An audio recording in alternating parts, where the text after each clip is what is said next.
formula. D, increased rigor and transparency are paramount. E, advanced feedback shall be received at both a meeting of the Superintendent's Advisory Council and the Accountability Council. And further, the LDOE shall issue a general survey to the public to collect feedback online. And F, appropriate timelines for implementation shall be provided, given special consideration for any high school scheduling adjustments. So that was the task that our board gave to us as an agency to work through and to develop a refined, revised accountability formula.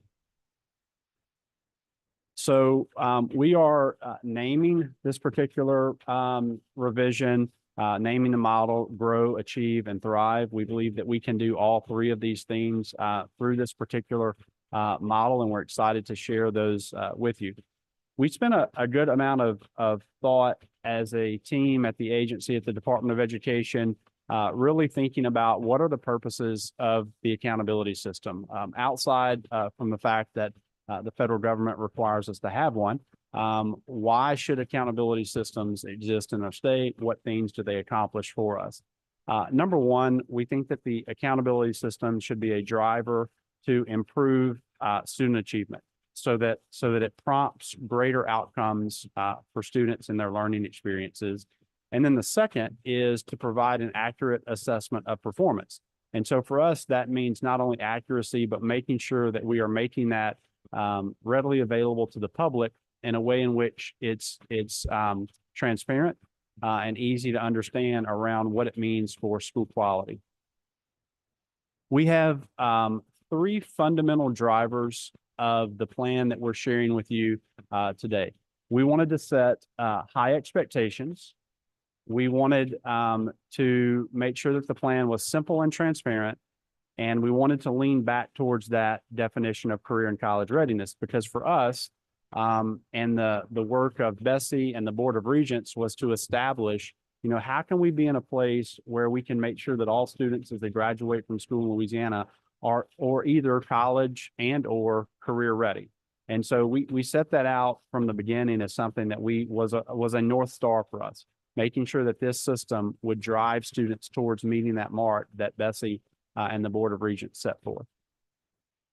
And so these three areas, grow, achieve, and thrive, form the basis of the plan. Grow simply means making sure that annually students are growing towards mastery in a very simple way. Achieve simply means proficiency, making sure that students are proficient in their core content areas. And thrive is really an illumination of the high school experience and the various parts of the high school experience that should matter for our students as we're making sure that they are graduating career and college ready. So to be simple and transparent, we are proposing moving away from the model of 25 points for this, 37 points for that, multiply times 1.112 for this, multiply times 0.90 here. We are moving away from that particular assignment of numbers. And we're simply asking that for every indicator, what percent of the school's population meet that indicator? And so it's either for every student, they did or they did not.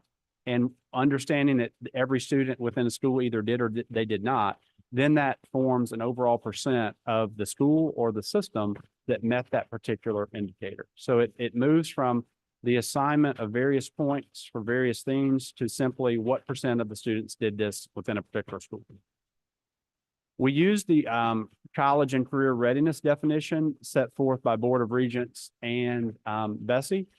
Students on a university pathway should graduate from high school prepared for university, community college, or technical college programming without the need for remediation or co-requisite support. And whenever we considered that, we didn't just think about access within Louisiana and our institutions that we love here in our own state, but we thought about institutions beyond the state of Louisiana as well, and making sure that we had readiness both in our state and outside of our state. And then for career pathway students, we wanted all students to graduate prepared for employment with the foundational skills required for entry into career pathways. So the first element is grow. And many of you may know that our board over the last year has spent considerable time looking at various growth models, trying to better understand the present formula for determining growth, because once we could determine an accurate formula, then we could assign the appropriate weight to the formula within the system. And so this is a much simpler methodology for calculating growth.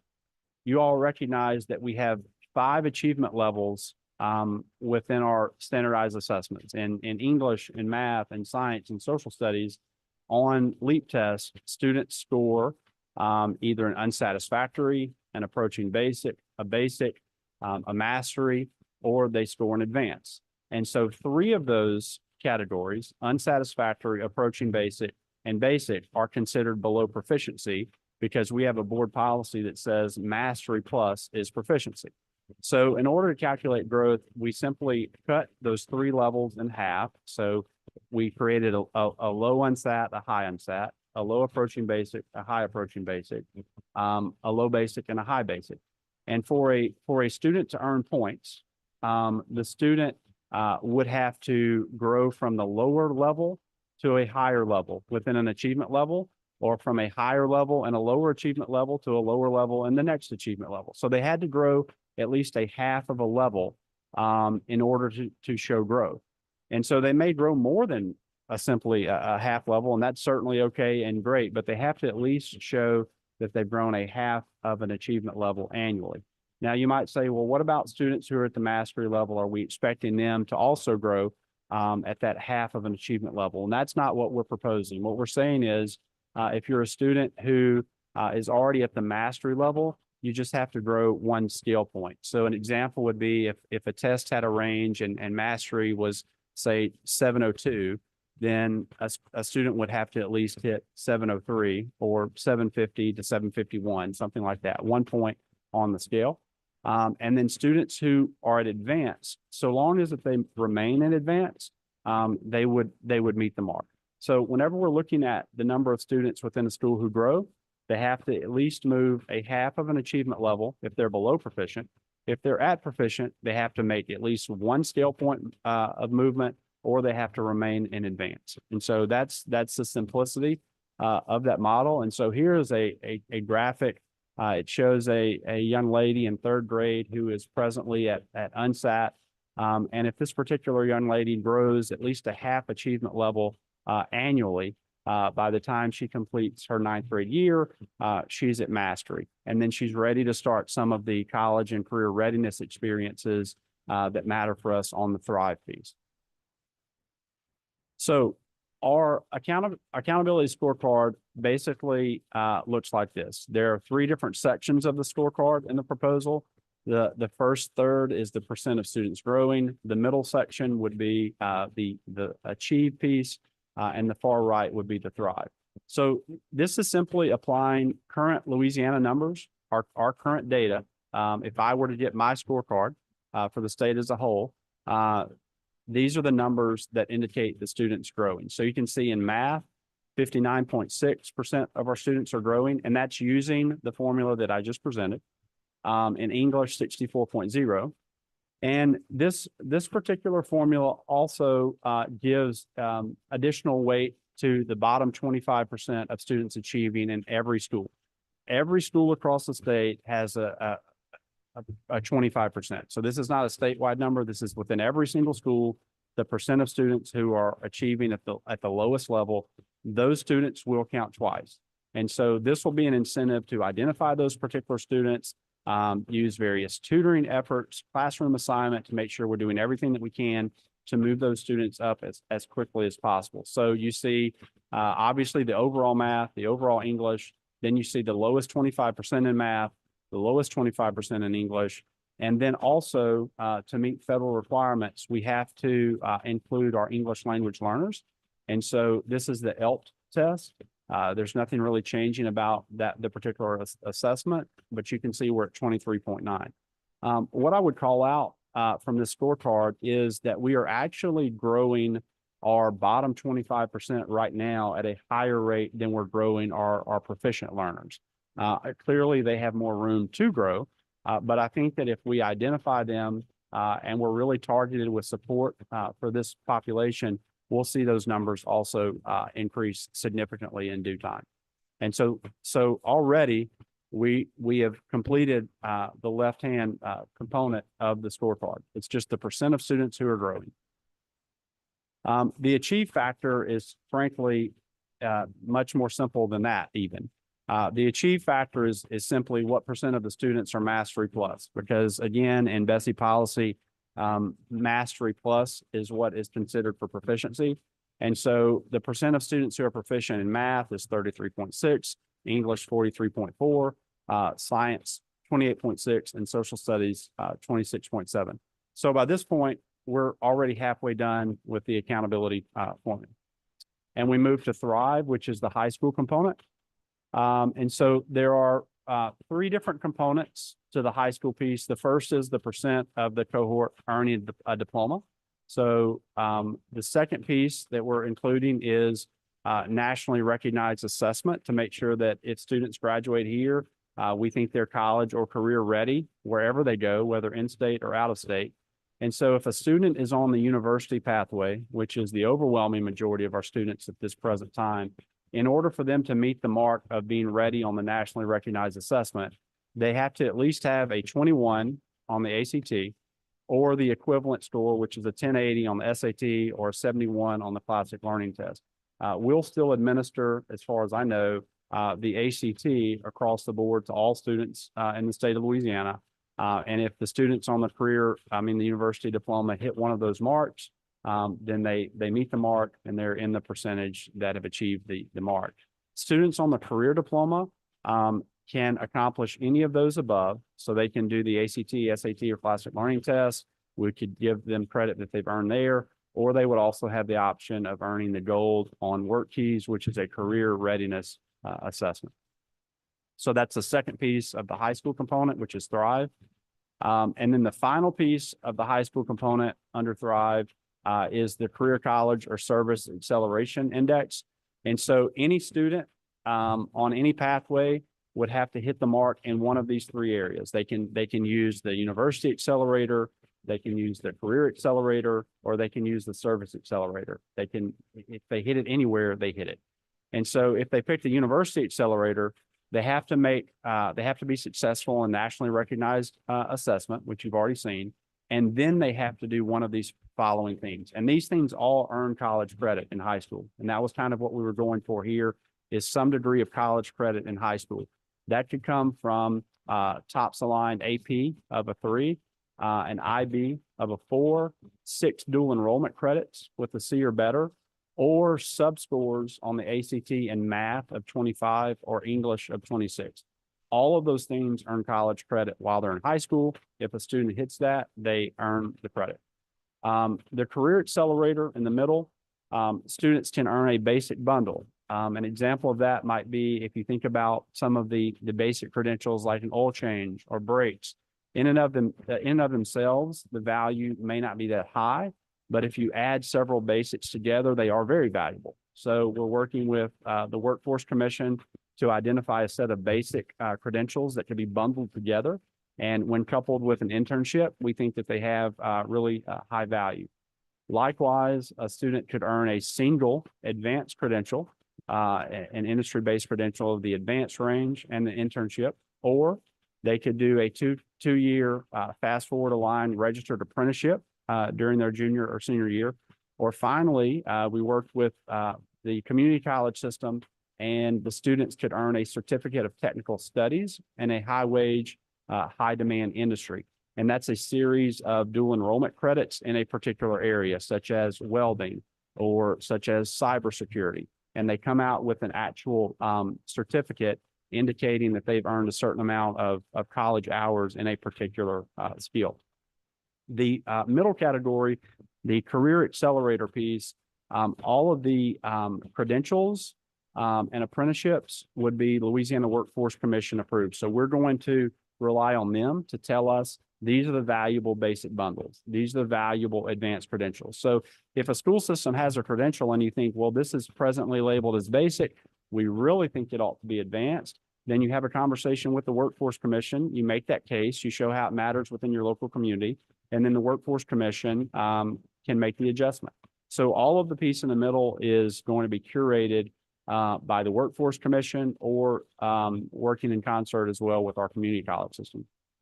And then finally, we heard a good bit about the value of military service, and we wanted to recognize the value of military service in the same way that we've equally value university preparation, career preparation. We wanted to value military service. So if a student takes the ASVAB, which is the military test, and they make the minimum qualifying score, which is 31, and then they actually sign on with the military to go into the military, and they have a signed acceptance letter, then we say that they meet the mark as well, because the military has said that this is a student that they want to accept into service. Or if a student gets a service academy acceptance to something like a West Point, they also, Air Force Academy, those types of opportunities would also count. So that is a look at our high school piece. And so at this point, the entire system's scorecard is available. Our present graduation rate in Louisiana is 82.7. Present success on the nationally recognized exam is 25, and the present acceleration index is a 21.8. Keep in mind, these numbers are based on systems not even responding to these particular things. This is based on the old formula, just applying that data to the new system. So we anticipate that those will increase in the very near future should this proposal move forward. So if you're a school system, this is your full report card.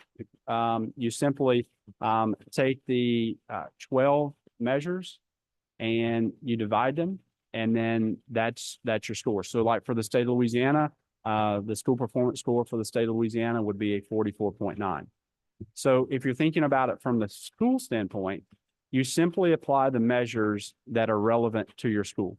So if you're a K-8 school, then the Thrive measure would not be applicable to you. So you would instead just have 9 measures. You would add up, you would divide by 9. If you did not have at least 10 English language learners in your school, then the ELL index would not apply to you. So you would not have the ELL index. And so you just apply the measures that are related to your particular school. We call out if you're a combination school, if you're a K-12 school. We do have some schools that are K-12 in our rural communities. They would obviously have all of these particular factors involved. This is a quick look at the revised measurements. For the elementary middle, you're looking at about 46%, which would be the proficiency scores, and 54 would be the growth value. So a significant increase in the growth value here, but we also know that this is real growth. This is actual growth. It would be 50-50, except for the fact that the ELT test is included, and that's really looking at growth as well. And so it slants it more towards the growth side once we add that in. And then whenever you look at the high school, growth is at 42%, achievements at 33, and then 25% is in that achieve index.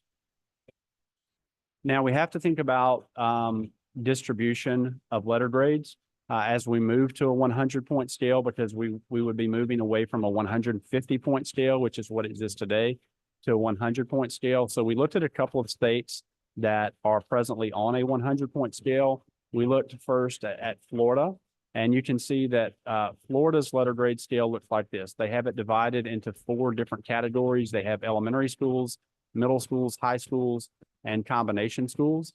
You can see for an elementary school in Florida, a school would have to earn a 62% to be an A, a 50% to be a B, a 33% to be a C, a 22% to be a D, a 21 to be an F. And you can see those numbers look a little different based on the configuration of the school. So it's not this idea that, you have to be at a 93 to be an A, an 87 to be a B. Florida, this is the way in which they've divided their schools. Likewise, we looked at Mississippi.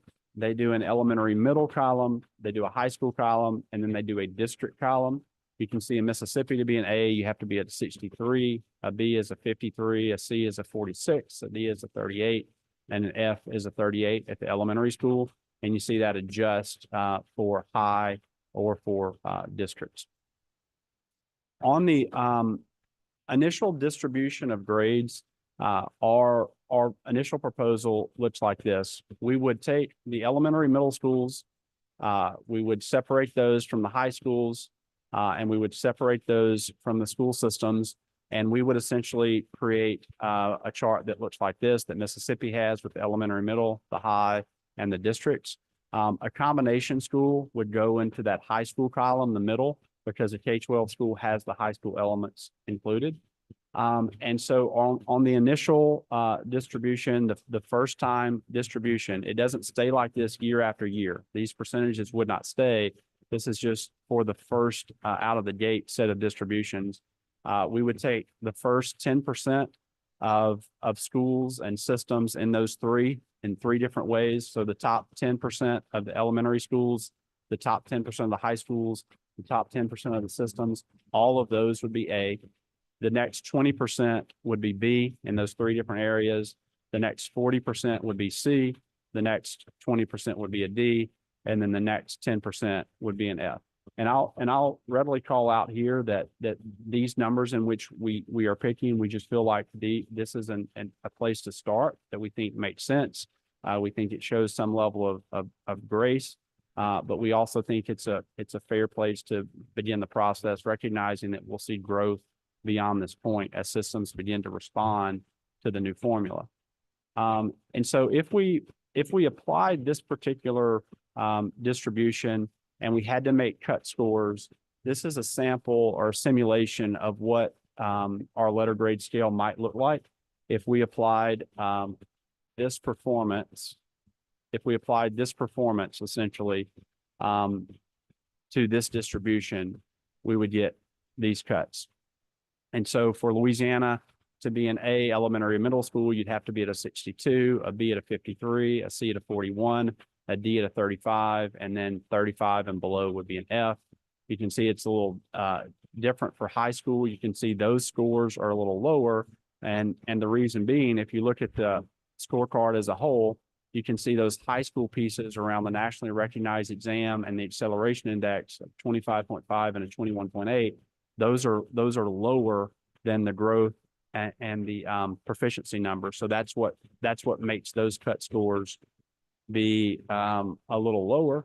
And then you see the districts as well. So we would take all the elementaries, set them here, all the high schools in combination, set them here, set the systems over here. And for each of those categories, you would do 10% A, 20% B, 40 C, 20 D, and then 10 F. And so at this time, that concludes the presentation. Do you want to offer Thomas Lambert the opportunity to add anything that I may not have covered? Okay, thank you. All right, thank you, Dr. Brumley. Appreciate that. Are there any questions or comments from our members? And we're going to take comments and questions from our members prior to our public comment cards. Anyone need a comment card? They're on the table here, and please hand them over to Chelsea. Raise your hand. Hi, Chelsea. There she is on that end. Hand them over to her. Okay. Yes. Joe Davi from the Louisiana Association of Principals. At first glance, just looking at this, I think it's a good formula, a good way to do it. My question is this, though. You have this simulation on what the scale scores would look like.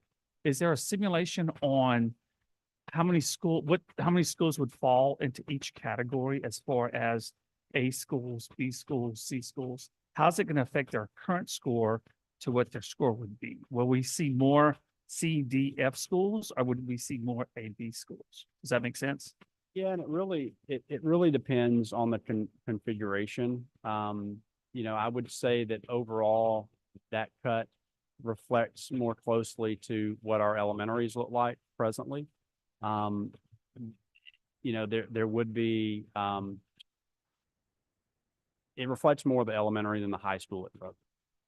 And then to attempt to answer your other question, what we would do for a year at least is run both of those scores so that you can see where you would be on the old system versus the new.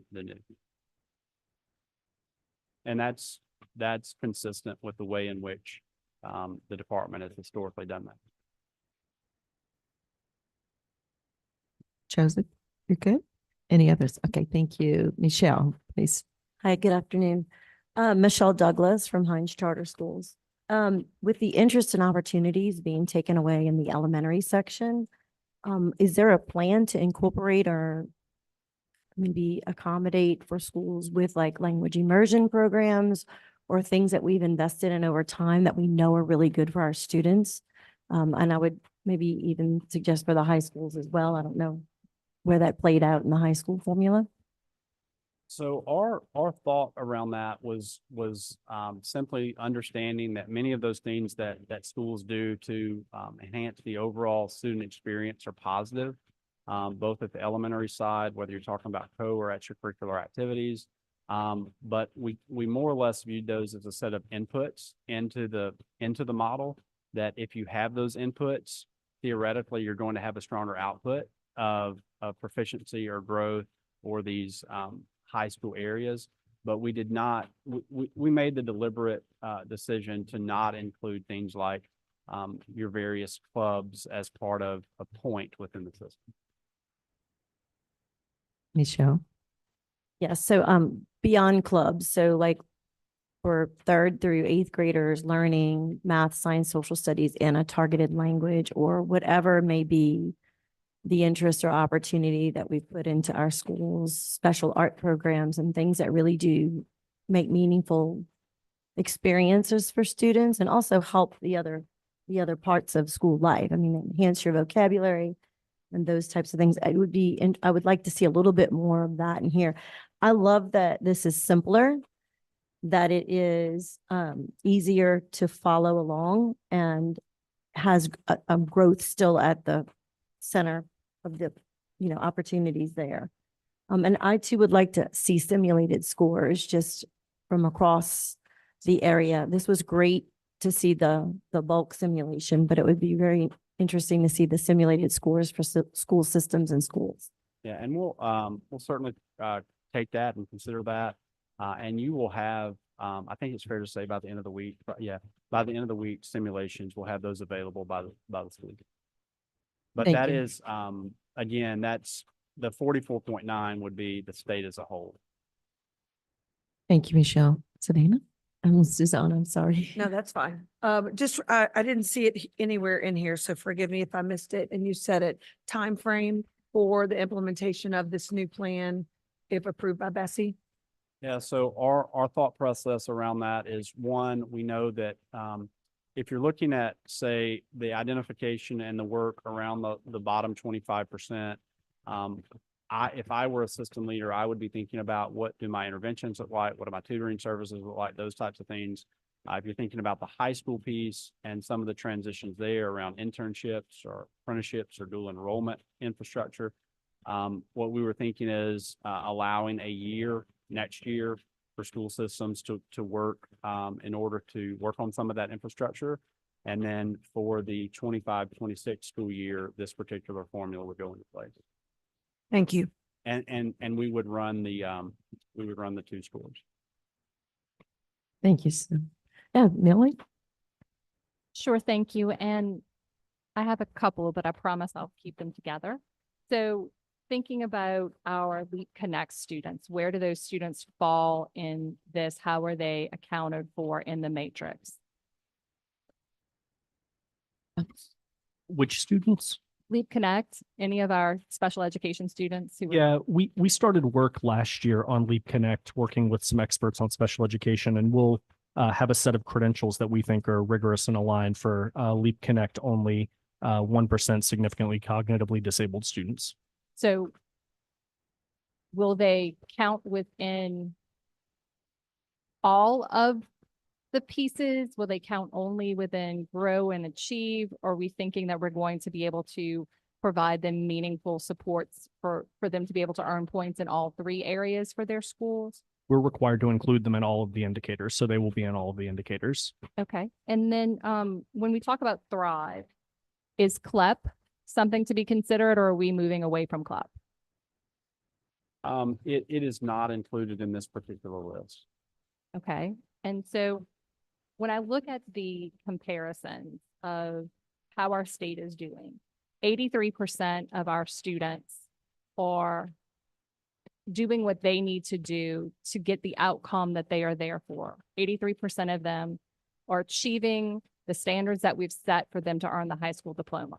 Only about 26% of them are working at a pace that gets schools points and accountability. Are you referencing the grad rate? Is that what you're? I am referencing the grad rate, and I'm referencing the two components that are heavily based on the nationally normed high stakes test.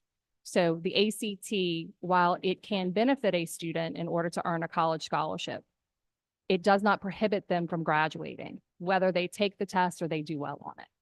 Within this matrix, we now put a significant amount of weight on the students performing at a high level. And I am concerned that we're going to stop investing in our average student. Because if as a sophomore, I take the ACT and I make a 16, why would my district invest a lot of time and effort in me if they don't believe I'm going to hit that 21? Why would I give that child as a district the resources to do dual enrollment if it's not going to give both the student and the district a return? And I think you all know I believe in educating all students, and that is something that I'm very concerned about. Because if we are talking about districts and systems responding to the change, that response is where do they make the investments in their students? And if we're looking at only students who are achieving the 21 or who can achieve the 21, what are we doing for those students who are making a 17, an 18, a 19, or a 20 who are getting TOPS funded education to go to college? We're telling them and their systems that they are not achieving at a level that we value enough to give them points in the index. So our goal here was to just look at what is the minimum career or college readiness scores. When we look at ACT is the most familiar probably to all of us. That is taking the various subgroup scores in ACT and applying the average to those. And so that would be essentially the college readiness number. So frankly, my goal would be that for every student on the university pathway, that we would get them to that college readiness ACT score. And I think we tried to create the same equivalency on the career side by offering that work keys piece, which I know it's the highest bar, and there's no question about that. But we were trying to look at what is the equivalent. And the only piece that I would add is at the high school side, just like the elementary school side, we're really doubling down on our lowest 25% of students. So those students are counted twice in the index as they're in the system as they are working to support them. And second, the ability for a student who wants to go to the university to have their career accelerated by earning some high quality credentials in a field that they're interested in. Let's say they want to go into nursing after high school. When they go to college, they can earn some high quality credentials, have some work experience in addition to being on the university path. But we're only looking at that bottom 25% if they can achieve a 21. Because if it can't, and they're on the college bound track, if they can't achieve a 21, we get a 0 for them in the first category, and then we get a 0 for them in the second category. So once we have a student who is showing that they have done what they can do, they are applying themselves, they are putting forth their effort, and the highest score they're getting is an 18 or a 19, they are going to count as a 0. And my concern, and I guess it's a personal concern, my stepchild just took the ACT as a sophomore, made a 16. She's very upset because she wants to do better. She made a mastery on her leaps. She doesn't understand. She also has high test anxiety. And so we're going to do what we need to do as a family to make sure she gets where she needs to go. But I don't know that her school will have the incentive to spend the supports on her when they could be spending those supports on the student who's making a 19 and perhaps get that student to a 21. But our legislature is also saying, if you make a 20, we'll pay for you to go to college. We think that you are college ready. We're going to give you a college scholarship. It doesn't seem to align in that way. And I am very concerned because of the students that I work with every day of seeing more students get left behind because they're not making the minimum that they need to make to count positively for their school, even though they're doing good things. Are you saying that, I want to make sure that we're not missing each other. In the second column, they do not have to have a 21 on the ACT. For the university accelerator, right? So there are two pieces amongst Thrive. The first one is very simple. Do you make the 21? Do you make the goal? The second piece, which is what you have on the screen now, as a university student, I have to have a 21 plus the tops aligned, right? I have to have both bullet points. So if I fail to make the 21 for the first indicator, I don't need 6 hours of dual enrollment credit, because those 6 hours of dual enrollment credit are nothing for my school because I didn't hit the 21. So that plus really concerns me, in that you could have a student with a 20 on the ACT, 6 hours of dual enrollment credit, going to college on tops, counting for 0 in 2 of these indicators. And I think everyone would say that student was college ready. They earned tops, they moved to college. They have credit. So your concern is that being a 21 and not a 20? Because 20 is the top number? Well, I think it would be better aligned if it was a 20. I guess my concern is tying the ACT and the outcome of a single test on a single day for a student to what a bank of work, right? And I might be wrong, and I would turn to my college folks, but if a student is earning a 3 on an aligned AP or a 4 on an IB, and they made a 19 on the ACT because they had a bad day, we would still say that student has the capability. I think an or is maybe a better than a plus, so that those students who maybe aren't good testers, or maybe who just had a bad day, aren't. But they In a can bad retake the ACT, right? They have opportunities to retake the ACT and work toward that higher score. To us, when this was put in there, the conversation was around setting a really clear expectation for college readiness. We've set that in that first indicator. And then the second piece of that is, how are you accelerating them into college? So if we're going to do that, they need to be 1, ready, and then 2, earning that credit. Should we call it, though, career and college acceleration and not readiness? Because readiness is, can I do the work? Acceleration is, can I do it at a high level? And I find saying it's about readiness, but then setting the bar above ready is maybe an unclear expectation. Other than, and I appreciate, and I know that you're not saying at your particular school, you would not work with those students. So that's understood. Okay. But I also think, like, what is the ACT college readiness score? It is 21.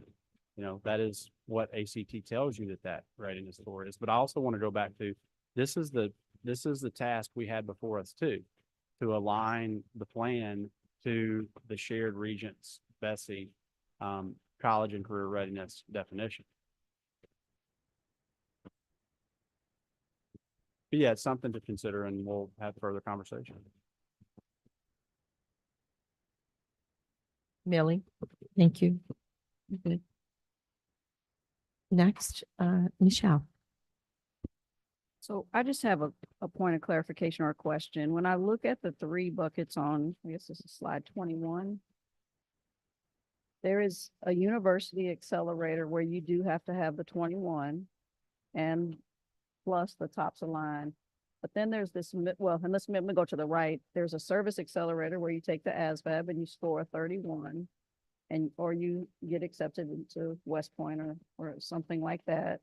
But there's this middle one that's a career accelerator. I don't see a requirement of a certain ACT score for that, or a certain performance on an end of course exam or anything like that. Am I understanding this correctly, that a student could still qualify for the career accelerator even if they made a 16 or an 18 on the ACT, but they did the basic bundle plus the internship, or they did the advanced credential plus the internship, or one of those other things? You could actually have a university pathway student decide to do the career accelerator, which, hey, that would be great. I mean, you would have students graduating with advanced credentials and internships, or, you know, basic bundles, internships. So the pathway doesn't determine here. It's, you know, the student and the family and the school determine which accelerator might fit them. Mhm. I have a question. I represent non-public schools. Our students who are receiving state funding through the scholarship program are required, and through the PDC program are required to take the state assessments. How does this impact us? We don't receive letter grades. We receive a number score with a cut that we have to meet a threshold. Will all of that be determined and we'll have the same process? The policy around the SCIs simply says that scholarship schools receive a meaningfully similar calculation. And just about everything in here could be, actually everything in here could be done, could apply exactly the same.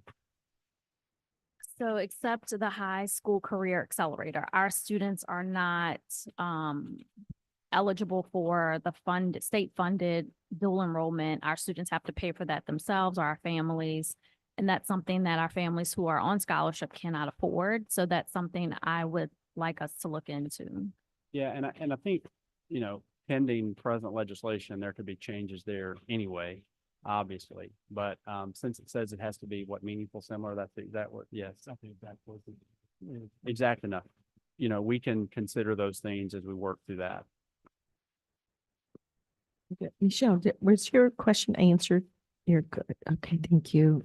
Dana? So I have a few questions, if that's okay. Can I just go down the questions? Is that sure? Okay. So first question is around combination schools. Will we have weighted averages anymore based on the number of students? No. Okay.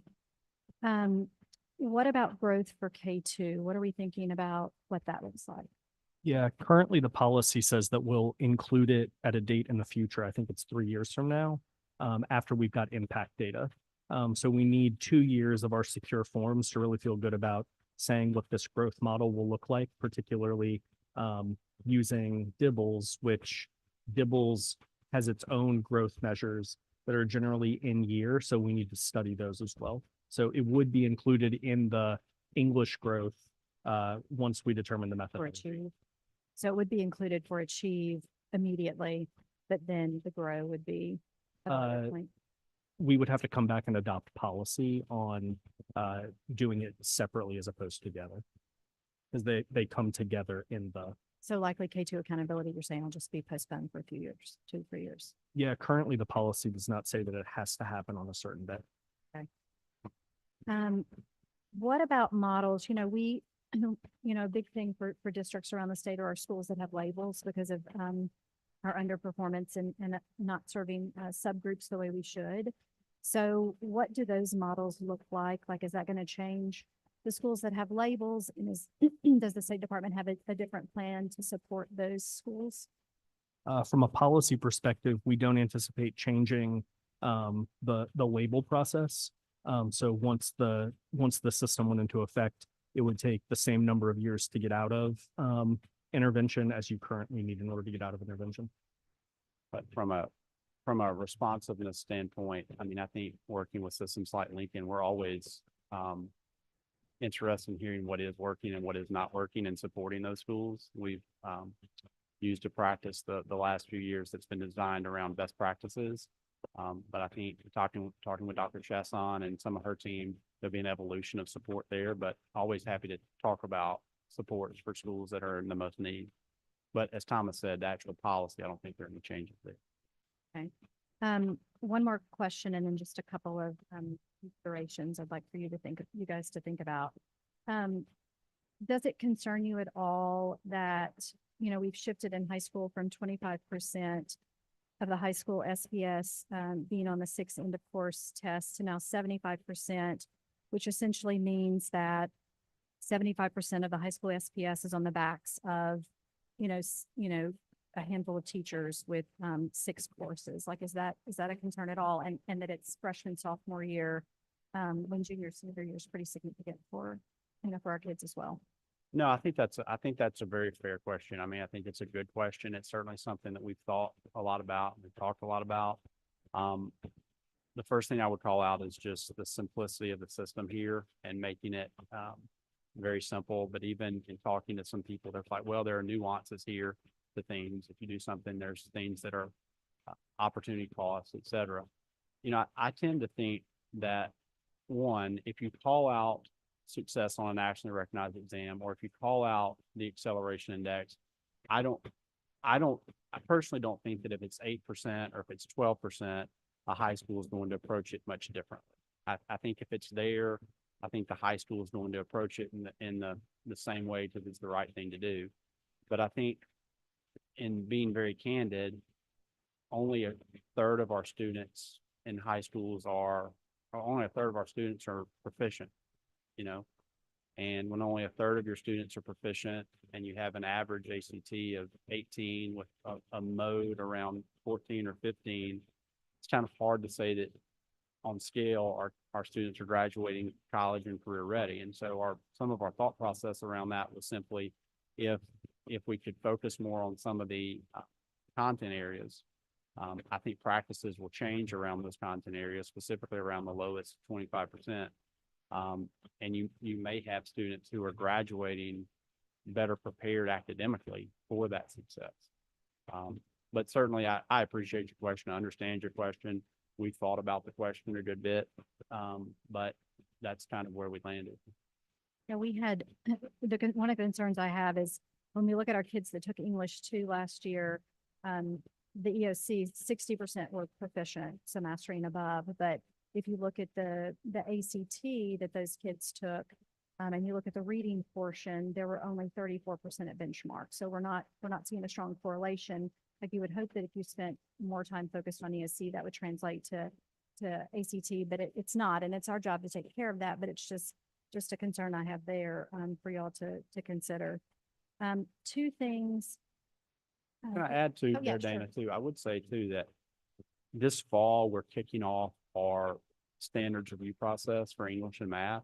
And so I think at that point it gives us an opportunity to think about alignment of standards. And the other thing I would call out is this particular plan is not, and you didn't say this, I'm just using this as an opportunity to make this point. This particular plan is not a specific test dependent.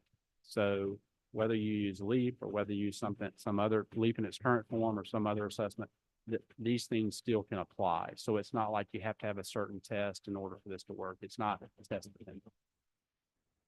A couple of considerations I would like for you guys to think about before you make your presentation to Bessie. One, and I think you answered this, but I just want to clarify.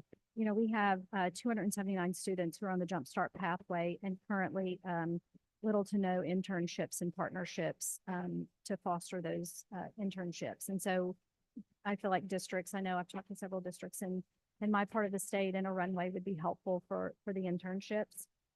And then the last thing I'd like for you to consider is, you know, given this potential just reset and new baseline that I know you said we'll start in 25, 26, but next year if we're going to get both scores, you know, that matters for principals and for districts. And so I would love for y'all to consider not shifting the scale with our current accountability system. Like what I don't want to have to do is go in front of the board and say, okay, we told you we were now going to move, you know, an A is now from a 90 to a 95, and you've got to have that whole story, which half looks like they're making excuses. And then the very next year, I'm like, okay, I'm here again. And we're now saying there's this whole new system and our scores are down because of this. And I don't like to make excuses at all. And I'd like for you guys to consider helping us not have to do that 2 years in a row. I hear you. I would also say too, like we've tried to work with the Workforce Commission, some of the business groups too, around building out this internship capacity around the state. Because what we try to do is say, are these the right things for kids? And then think about what resources do we need to work with? What supports do we need to build? How can we distribute the grades in a way that it's shows some level of grace? So I hear you. I think you made some good points there for us to think about moving forward. Thank you, Dana. Superintendent Jason, thank you. So I just kind of want to piggyback off of Dana for just a moment. And I've said this kind of from a philosophy standpoint. I guess when you start an accountability system, And any system, and whenever we're starting things, I'm always trying to think, what are the unintended outcomes? And that's a concern because I don't know what they are. There are people a lot smarter than me that can look at those systems. But that to me is a big concern. What are the unintended outcomes that may come from a system such as this being put into place? And then the second piece is, to me, when you're forming an accountability system, you look at what you want the outcome of your high school seniors to be, and then you create the accountability system, because schools are very adept at adopting and just shifting their focus, not to chase points, but because that's the accountability system, to do their very best for that. And I think from our standpoint, looking at the high school with the 75% on the 6 end of course test, it's a big one, because you're taking those mostly in your freshman and sophomore years. It's a very small percentage of your teachers who have skin in the game. Obviously, you have the other 25%, about an 8 1/3 each. So I think those are just things to continue to think about. Is there a different balance? And here's what I've always said as well. When Bessie and the State Department decide what a student should look like when they graduate, if 75% of that is their performance on these 6 end of course tests, then that's what it should be. And I don't know. And look, I've said this, I'm a superintendent. Oftentimes when our schools or want to do something, I'll say, well, we have to look at this because it impacts the entire state. So I know this county, this system would impact our school system some way. It'll impact other systems other ways. But I know also Bessie has to look at it from the statewide deal. But I would just go back and say, what do you want these kids to be able to do when they graduate? And maybe this focus on these 6 tests truly is the best thing. I don't know. If it is, then we are going down the right path. I would just say maybe just my ask would be to go back and look at that on the 75% piece with the high school with everything else in the 25% category. Thank you. I think that, and you and I have talked, and you've shared these, things that you think are good and the things that you think we could continue to look at. I do think if I'm a high school principal, if I'm a system level superintendent, I'm looking at, attracting the highest quality teachers I can to those positions, and there are different ways you can do that. I think I'm thinking about using other staff for tutoring services in those particular areas, approaching all that in a different way. But on the high school side, I mean, I am responding to this, and I'm trying to my best to respond to this as well.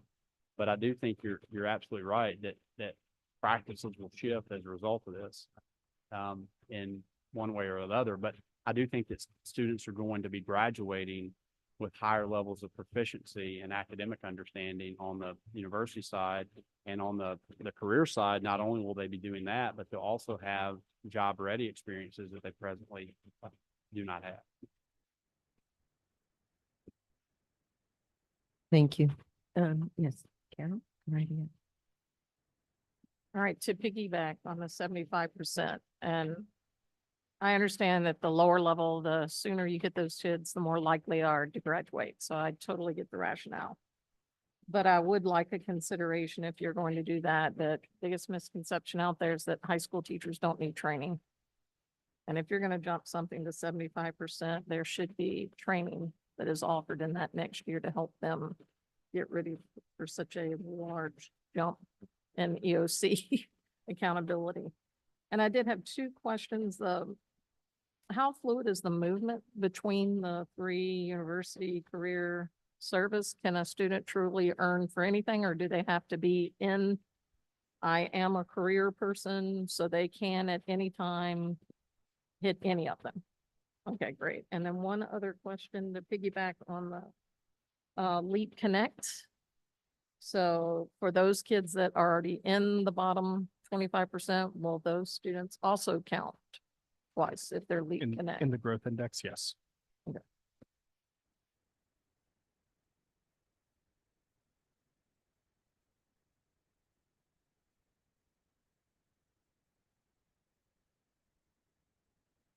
Okay. Hi, everyone. Mary Beth Hughes. I represent Lobby. We serve as the state's chamber. I just had a quick question. A lot of our decision-making and policymaking revolves around, okay, best practices in other states. What are our southern neighbors doing well that we could replicate here? Could you talk about where this system would rank or compare to other states? I know you mentioned Mississippi and Florida, but if this proposal were to pass through Bessie, what could you just talk about how that would compare?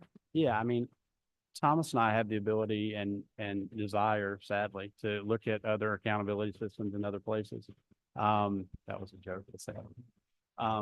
But this to me is going to rank among the best in the country.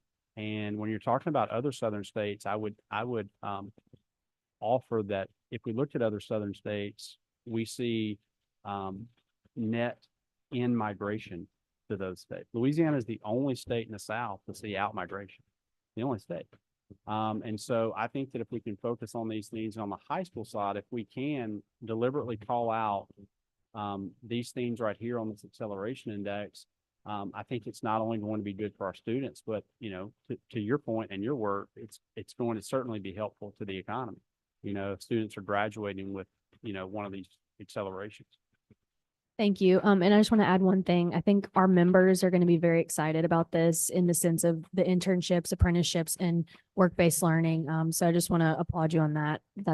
I think our members are going to be very excited about that. And I would say thanks too, because you guys have committed to helping us in all of the communities, like identifying internship opportunities for students.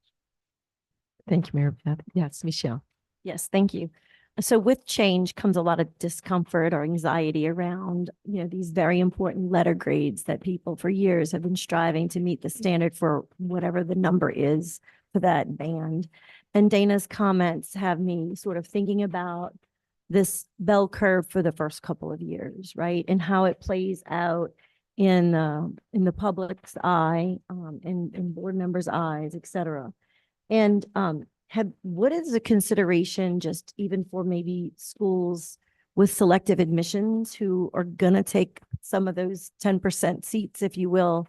Is there any way, or have you given any thought to how that could be represented in a way that feels a little bit more equitable for schools who don't have that same population or who are in rural areas and those types of things? Yeah, we're happy to look at that in terms of distribution. I think that's a fair thing for us to consider. Thank you, Michelle. Yes, Millie. So I have a technical question. So Thomas, this is maybe a you question. When we think about the Thrive side of it, right? Cohort graduation is cohort. The rest of the buckets on that side, is that only students who are in the cohort, or is that any student who's graduating that year? Cohort. So if you have a student who's a 5th or a 6th year gonna graduate student, once they fall off cohort, they cannot do anything to earn their school any points. I guess you have to decide how you want to slice the cohort versus the number of points. I mean, I don't know how to answer your question other than to say that like many states do it on a cohort basis, and this is about % of a population of students that are completing something. So I'm going to push back on you, and I'm going to ask you and our Bessie members to really think about the fact that if we want to retain students and we want to take students who are off track and ensure that they graduate, when we disincentivize serving those students and ensuring they get all of the access, if you have a student who's high performing and they go out because they're pregnant, or they go out because they have a disaster that they're taking care of, they come off that cohort list. When they return to school, no matter what they do, no matter how high they score, they cannot earn any points for their schools.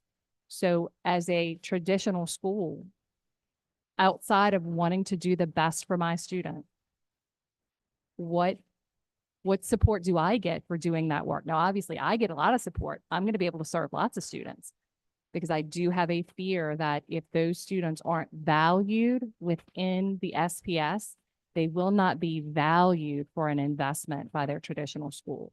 So Millie, give me an example of how you would like to see that work. Like use the does it fit for the acceleration index? Sure. So I think very specifically, you do it very well with alternative accountability, right? So in alternative accountability, our graduation index is based off of the students who are actually graduating in that academic year. So the student would count, let's say, as a 0 in the 23-24 cohort. But if they graduated the next year and they made a 21 on the ACT and they made their 21 plus their points, they would count in that denominator and numerator. They wouldn't count in the cohort, but they would count as an outcome in those other two buckets that to me don't have to be the same. And I realize that that's a group of students that I particularly care for, but I know that we have a number of 5th and 6th year graduates at all schools. And those students, you're investing in school systems by MFP to educate those students, but you have no mechanism to account for their ability to earn and do well. Once they drop below their correct cohort year, they don't really mean anything outside of their tests. So it's just something I would encourage you guys to think about, because you have it as a mechanism for alternative. You know how to count those students for alternative. Just even if you count, I mean, I don't know where you put them, but just think about it as a way of not forgetting about those kids. Yes, We don't want the we're school happy to have forget. a conversation with Bessie, beyond today about what the 5th year graduates look like. I'm happy to have that conversation. Thank you. I appreciate that. I'm gonna call you Tia, but I know you're not Tia. I'm sorry, your first name? Suzanne, I'm sorry. Suzanne. And what about private schools and homeschool students who may take public funds? This is the accountability model for traditional public and public charters. And then there is some ramification for the scholarship program.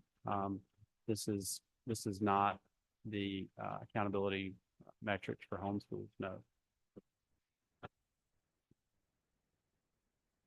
Thank As I you. think you knew the answer to already, Anyone else? Yes, Jared? the approximate. Thank you. Two questions, please. First one is on the career accelerator piece. Do those internships have to be paid, or do the non-paid internships count as well? So the work-based learning model that was adopted by Bessie calls for compensated internships. Just a little concerned with a district of our size finding enough, paid internships out there. We have more choices, both are considered. And my second question is, as I understand, the letter grades will be broken out by percentages as this program starts. But how and will it ever be reassessed again, or do we know? Yeah, I think that's a really good question too. I mean, this is the starting point. And obviously we feel like it will, outcomes will improve as a result of the system, as the systems respond to this. And so I think that's a conversation we're going to have with our board around, what might prompt this to trigger a reshift or something like that. But I think that's a good conversation, to have at some point. Thank you. Any other member? Question, comment? Right now, we have when we have a middle school, we have a high school, and we have an elementary school formula. And I'm looking at it here, and it's appearing that elementary and middle will have the same formula. When you're going to distribute scores, is it going to be when you ranking your, I guess going back to page 27 or slide, maybe even 28, 27, 28. Will they be lumped together when we? They Distribute would, scores? because they would fall under the elementary, middle Okay, scale here. They would all be even your placed true middle together. school. Okay, Now, remember, that's just the opening distribution. I mean, things will shift beyond the opening distribution based on where schools go. It also gets complicated because you have so many different configurations of schools. Some places have a K1, and then other places have a 3-5, and then other people call a middle school 6-8, and others say 7-8. It just gets really complicated. Thank you. Yes, Carol, thank you. To follow up on that, you said the 10% A, 20% B, that's initial only.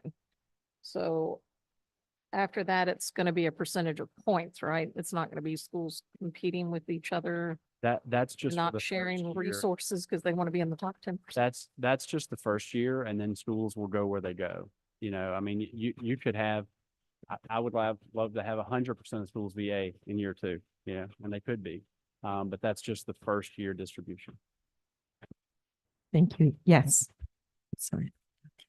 Thank you.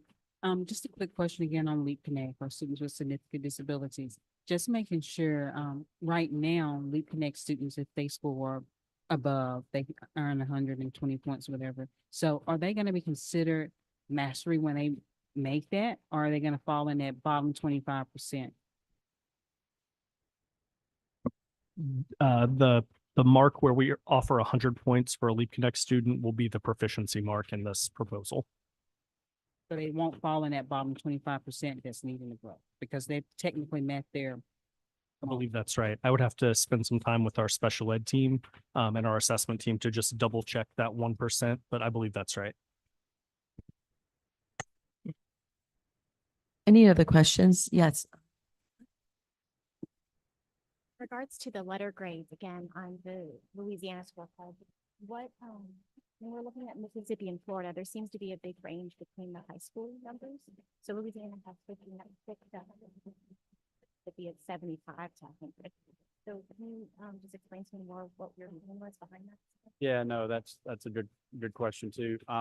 So the systems are different. So like everything that we're doing to grade a school is Louisiana centric. And so like Mississippi's model looks a little different than ours, and Florida's would look a little different than ours.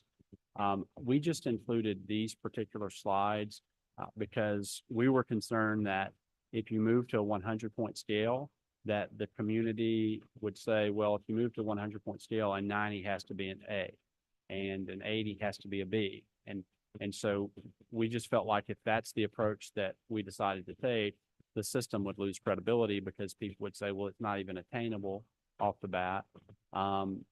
So the reason we included the Florida and the Mississippi models is because we wanted people to see that even in states on a 100-point scale, it's not necessarily a 90 that's an A. It's based on whatever arbitrary or not decisions that those states made in order to set their scores. Thank you, Alan. Anyone else? Yes, Superintendent Jason. Okay, just one more, and this is really getting in the weeds, but I'm gonna throw it out there because I think it's something just to look at. But on the growth, I know for mastery, I think it's saying that you have to grow by 1 scale point. And I mean, to me, if the goal's mastery, if a student goes up a point or down a point, which could very easily happen, I just think that's, I mean, the goal is mastery. So, and then sort of likewise with, if you are advanced, you have to stay advanced. And in some of our subjects, I mean, you could drop a point the next year, and you could drop down to mastery. You could actually score the same and drop to mastery on some of our scores. And again, that's the goal, mastery. So, I mean, is it really nitpicking a point or two on the growth piece? I'm just throwing that out there. I think that would be worth considering. No, and I'm happy to have conversations with the Bessie members beyond today on that. We just didn't want to send we don't want to send the message that once you're at mastery, we don't have an expectation that you continue to grow. Thank you. Anyone else? All right, there are no other questions or comments from the members. We're going to move into the public comment. And I have 2 public comment cards. Please note, as your name is called, please come forward. And we do have a mic here at the table and a chair for you to sit and share your comments. Please state your name and whom you are representing for the record, and you will have 3 minutes to speak. We have Kelly Jones and Mike Falk. You are on deck.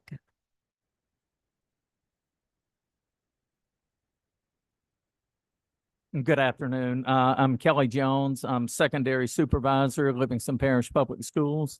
And I do have a couple of concerns that echo some of the concerns that have been made by members of the council. today. We have serious concerns when we look at the way our high schools will be evaluated. There's long been a focus on graduating our students and also having them college and career ready, as evidenced by earning industry-based credentials and college credit by the time they graduate. And while that's not eliminated from the proposed formula, the emphasis is greatly reduced, and that's where the concern comes in. For example, with the graduation rate having been valued at 20%, dropping to 8%, 8.3%, that's a huge drop as far as drop in emphasis. If I'm a principal at a large high school, I could have a group of a subgroup of 10 EL students that their growth would be factored in exactly the same as how I graduated my class of 500 students that I worked 4 years to get through and to get graduated. So the key components that made up 75% of the formula for high schools are now being reduced to 25%. And I certainly understand that over the years, people have said there's too much put on graduation for it to be at 75%. But I do feel like if there was a way for us to split that difference and get it closer to a 50% balance, it would be much easier for our high schools to digest, keep the same amount of emphasis on our students, regardless of where they scored. A couple of other issues that we have moving forward, specific data points. Ms. Millie had brought up the accelerator factor, actually not the accelerator factor, but the score on the ACT being the 21. I have a similar concern with career diploma pathway students needing to score a gold. And the reason being, if a student scores silver on work keys, they currently qualify for TOPS Tech finances. And again, if a student scores silver, what is going to be the motivation for me to get that student pushed to a goal? The student has already earned TOPS Tech. And as I call them in as a principal, try to push them to higher levels, they don't see the reason to try to push higher. And finally, I would really urge you to look hard at CLEP. 10 seconds. Okay, that has been a huge emphasis in our district. We put a large financial investment into CLEP. Our students are successful with that and earning college credit. And I think that that needs to be a part of the formula. Thank you. Thank you, Kelly. Appreciate that. Mike Falk?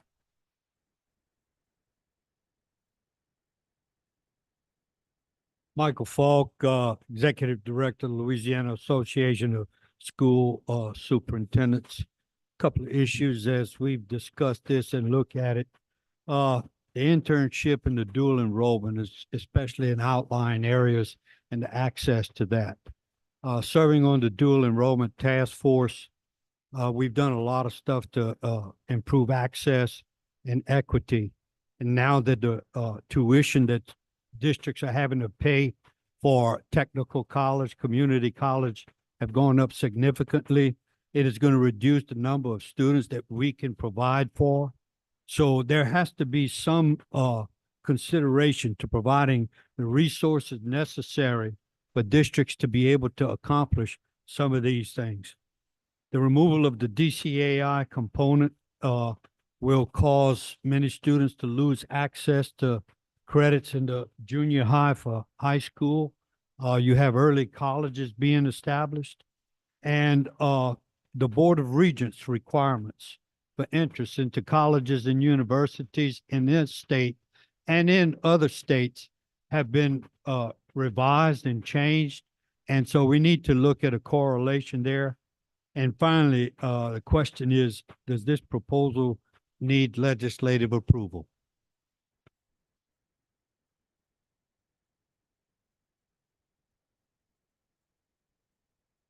Thank you, Mr. Falk.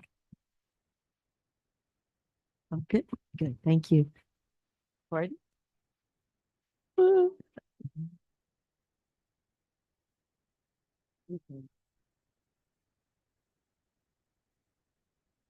I understand dual enrollment and AP can be a challenge for outlying areas, and FLIP has been a nice path for them.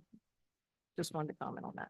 And I did want clarification on the counting twice, the bottom 25. Are we saying they're counting twice in achievement, just in growth? Okay.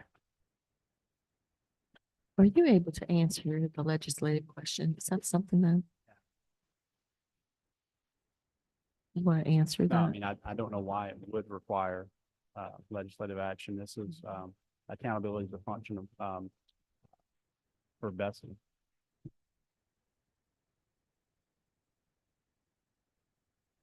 Any other questions? Yes, Mr. Conrad. Yes, sir. Absolutely. Questions or comments from the board? I've been listening very carefully to everyone because you all have a lot more detailed knowledge than I certainly do. And I appreciate that. But let me share a couple of things. And though I'm on Bessie, I guess I'm speaking for myself more because I don't want to put words in some people's mouths.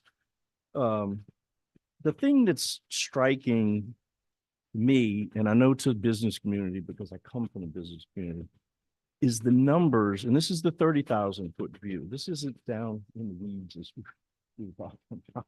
But if you look at the, and I understand mathematically there's not a direct correlation in this comment, but mathematically 33% of our kids are proficient.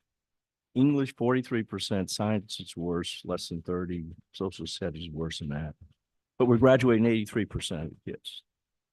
There's a mismatch there from the perspective of the people, business community, and more importantly, perhaps, of businesses and institutions that might look at Louisiana and want to come here. So when we on Bessie started looking at this, it was with that perspective in mind, not the individual concerns you guys have. It's the high level view that we have to have an accountability system that is simple, useful, and accurate. Those were my words. And I know that these guys have a slightly different take, but we've always felt, at least in my world, we've always felt that the system wasn't very accurate.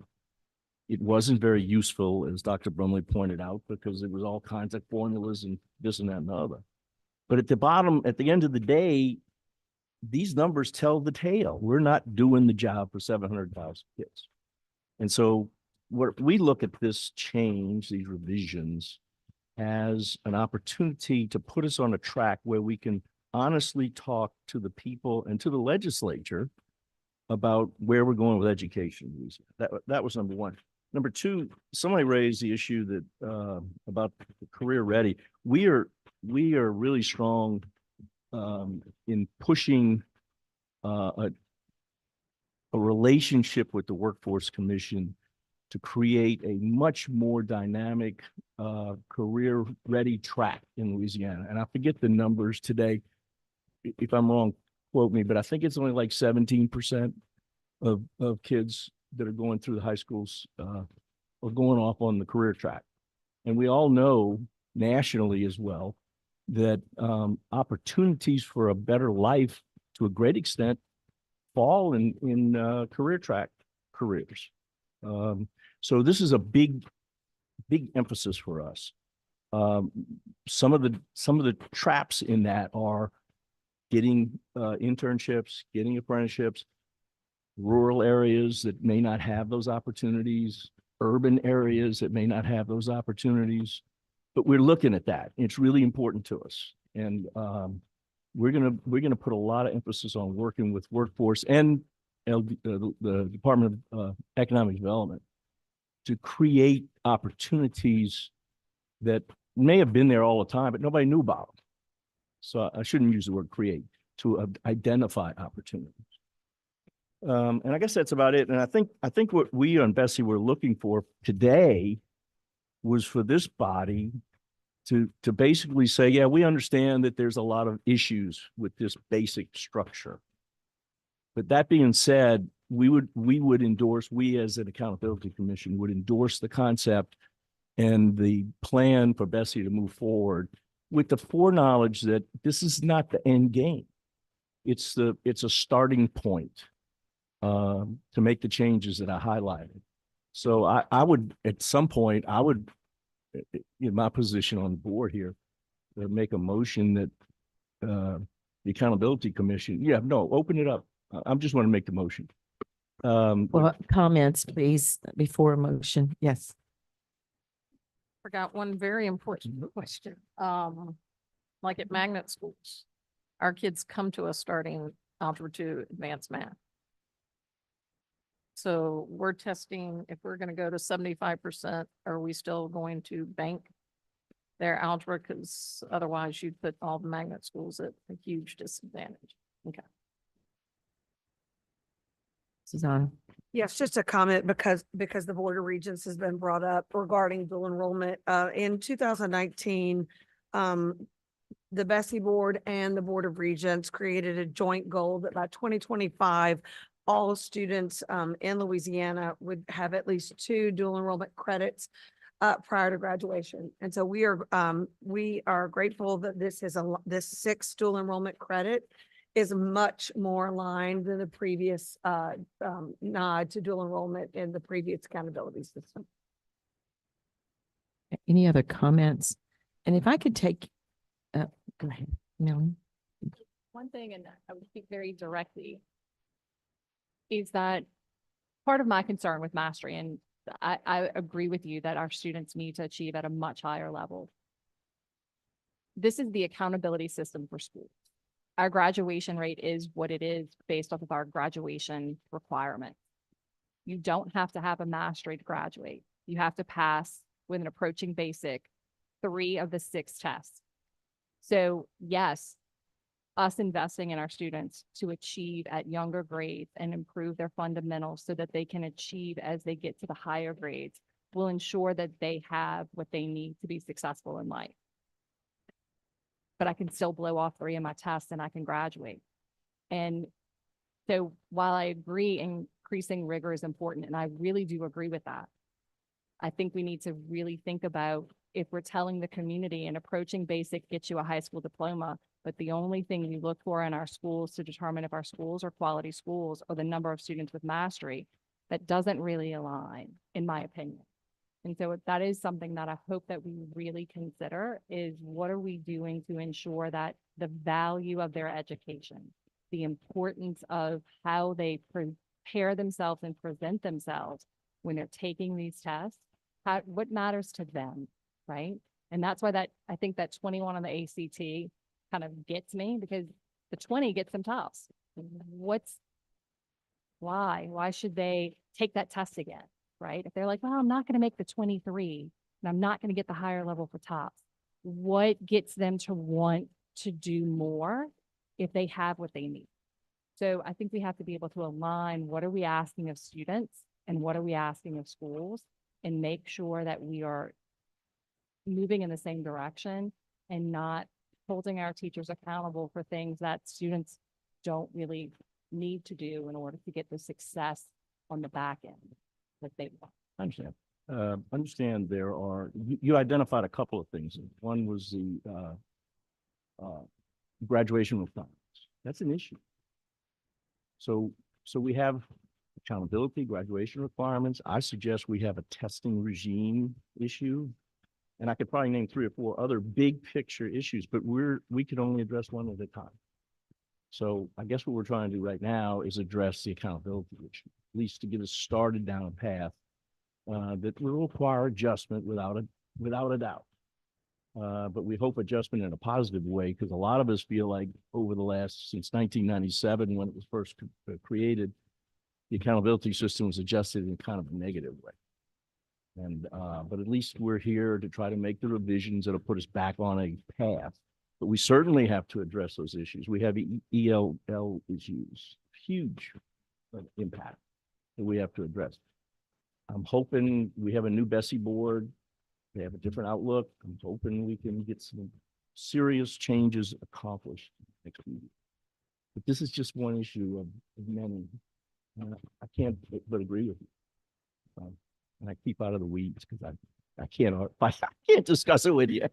But this is such great conversation to dig deep, to listen, as many of you are coming, and even me listening to your comments and your questions. And it's a thinking process through it all. But let me take you back before, Conrad, if you don't mind, I want to make the statement before you want to make a motion. You're good. I want you to go back and reflect, why are we here as a commission, as members? Go to page 29. The question here is, the department requests the Accountability Council take the next steps in endorsement for these revisions or provide feedback. So think about that. What we've done today is provided you the presentation of the proposal of the accountability plan. You've heard public comments. You've also heard questions and answers from the commission members and along with Dr. Brumley and Thomas. And thank you for that. And so our efforts here are essential because we want to continue to improve the educational system here in Louisiana and to prepare all students for college and career readiness. So think about, why are we here and what are our recommendations or endorsement, et cetera. Dr. Brumley, do you have any comment or question before we No, just one comment back to Millie's point. The one thing I would point out here, Millie, is that we've doubled growth in this one too. Whereas, we have schools that Thomas and I have looked at data, and under the present formula, it's a real stretch for them to ever be a C or certainly a B in some of our communities that are most challenged. And by making this particular switch and, calculating growth in a fair and honest way and then giving it the value it deserves, some of those schools and some of the most impoverished communities, working with some of the hardest students to resource, have a clear pathway to a B, very quickly. And that's not something we can say under the current model. We have schools now that are rated F that have A for growth. And that just seems impossible. They have an A letter grade for growth and they're rated an F overall. We're trying to address those issues. And I certainly understand the point that you're making about proficiency and the value of proficiency, but also this model weights growth basically at half. And so it gives those schools serving some of the most challenged communities the opportunity to actually see themselves as a B. And that's not a conversation we'll have on the current formula. also take note that if there's a motion on the floor that Mr. Conrad will present, you can also consider making requests for considerations along with that motion. If there's something that you need the department to answer, Bessie to be aware of, this is what you're here for. Ms. Holloway, I would Same. also add here too, like that I've taken, several bullet points of things I think are real things that I need to have the conversation with the board. I don't think it stops this plan moving forward, but I think there are some nuances here that we could give some consideration. Absolutely. And they've been taking notes. We've been taking notes. Bessie members are here. So please understand that, to have that collaboration. And Mr. Conrad. Oh, here's another. I'm sorry. Yes, Ms. I Price. would like y'all to look at moving forward.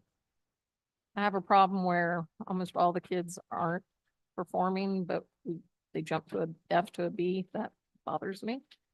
That there be some stopping point where growth can only take you so far. So a certain percent of your kids still are approaching basic or basic. I just think F to B, that starts to lose credibility with parents.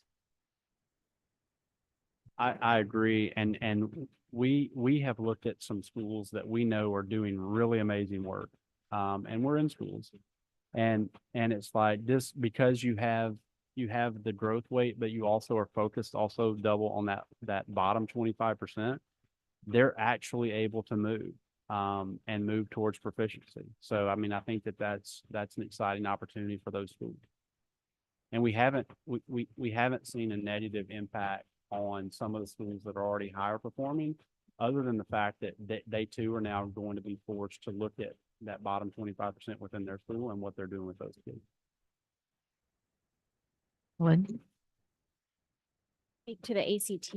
I think it's really important that we have a really good standard for the ACT, and I think 21 is actually a decent one. I don't think we should go below that. I hear your concerns, but as a parent who is actually going through this process right now with two of my own kids, I think we have to be painting an accurate picture to the parents of what an ACT score is equal to. Yes, you may get some tops, but that doesn't mean you're getting a free college education. With a 20 or a 21, you're still coming out of pocket. So I think for a family who's considering how they're going to pay for college, or for a student to consider that, maybe this will allow the schools to have better conversations with the parents. I mean, the reality of how well their kid is really prepared for college, or if they should be on the career track instead.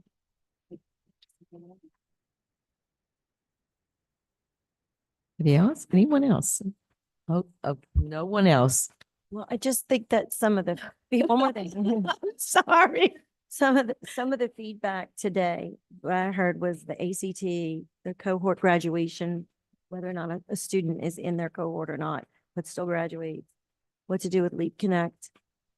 Just the whole idea of the bell curve and the distribution of grades relative to different configurations of schools or select schools. And then the advanced mastery +1, does it matter? Like, those were the big takeaways for me. I think this is definitely on the right path. You know, this is a much simplified way to explain things. And I think with tweaks, it could, like you say, could be the model for the country, which we would hope that would be, and it'll get us the results we're looking for. I think you read my list, Michelle. That's my thing. Okay. Yeah, so Last- just to add one thing to her list, it was mentioned, silver on the work team. So Last call. I hate to say his name because somebody's gonna, Conrad. I'm hoping so. Thank you. Go right on. Just one quick point on ACT. I've talked on Bessie a lot about this, but if y'all read the national literature, you're going to find that the universities nationally are going back to mandatory ACT or SAT or something like that. So there was a maybe 10-year cycle when ACT went out of vogue. It's coming back. So it's important that we focus on ACT or some other type. Anyway, all I was going to suggest was that I would make a motion that the Accountability Commission endorse the plan revisions to the Louisiana accountability system as presented. Everybody understands this is just a starting point. Nothing's perfect. The best we can do right now, and hopefully y'all will give us that endorsement, because it'll mean a lot to Bessie if this commission would do that. And that would be my motion. And as a clarification, that's a substitute motion for the original motion that we heard to hear this item. And so, not from you, but the one that we had from Carol and Jared. And so this would be considered a substitute motion to endorse the proposal. And then we would still need a second for that, Sandy. Anybody with a second or do you want to add in condition of, I mean, with everything they need to look at? Or you're good? Second. We have a second on the floor. Any objection? Yes. I just want to say, I'd like, this is the first time that I've ever been on the Accountability Commission, probably my last, but, you're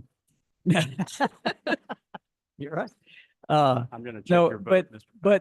but so for me, I love the discussion, and I think there is movement. I mean, you're going to get a lot of support from many of these ideas.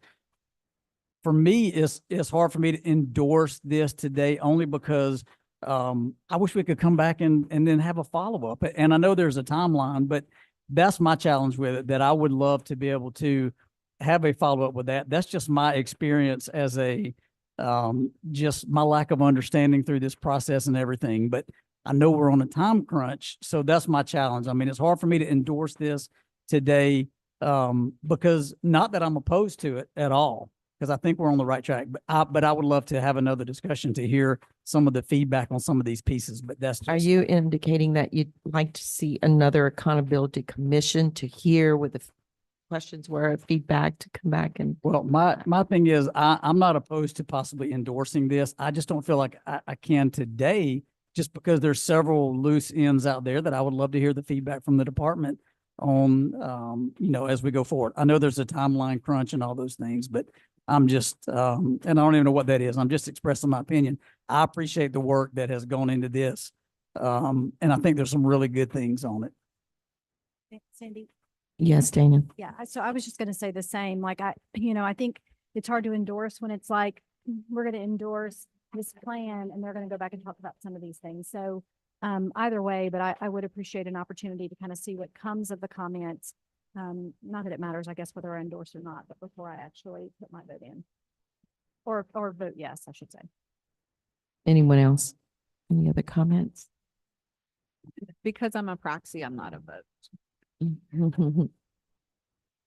Anyone else? So the recommendation is to endorse. Would you like to repeat that again? And we'll have to do roll call, members. Courtney? Yeah, she read, Emma. Yeah, you're ready for me to take a roll call vote as well? Can you repeat the motion, please? Sure. The motion is to endorse the K-12 accountability system as proposed today. Thank you. Roll call, please.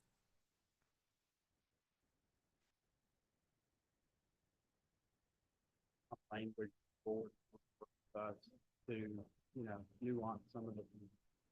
That, you're right. Correct. So with the consideration at hand from today's discussion. Thank you. Okay.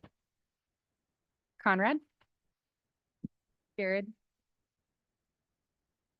Dr. Clayton? Dr. Craig? Yes. I know Joe had to step out. Ellen? Carson? Dr. Douglas? No, because I want to see what that would look like. But no. Jason? No. Millie? Can I abstain? Yes. Dr. Houston? Yes. Mary Beth? Dr. Mosley? Cynthia? Absent. Dr. Price? Tina? No. Ashley? And Leon? Thank you. And the yeas have it. Sorry. Thank you. All right, this concludes our agenda. This meeting's adjourned. Thank you, everyone, for being here. Thank you all. Just before you go, thank you all for coming and hearing this out. I know it's a big shift in the way in which we view school accountability, so I appreciate your engagement.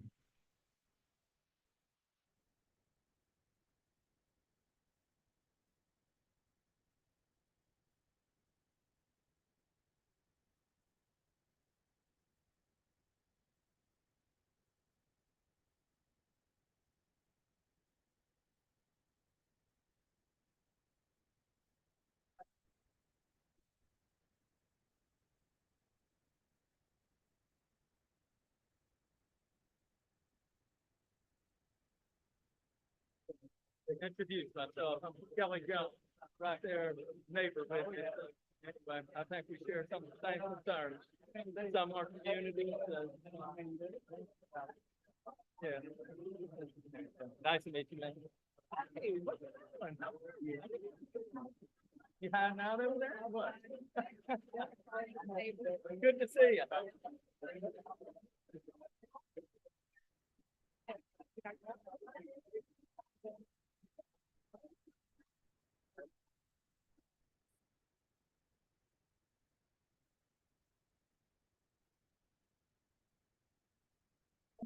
They'll never let it go. The way that it's shown the steps, like you have a ninth grader who comes in and we never have to go over the steps, like I said, this is my question. And then That's what feel like. Well, the thing is, I just think they're rushing so fast. That was my. It's way back now, like, let's have a discussion about it. Go get some answers and come back. They come back to us. I mean, no, I got what you were saying. But it doesn't matter. It's just going through it. Just hang on. Right. They got the mandate. Right. And they got, and they got the.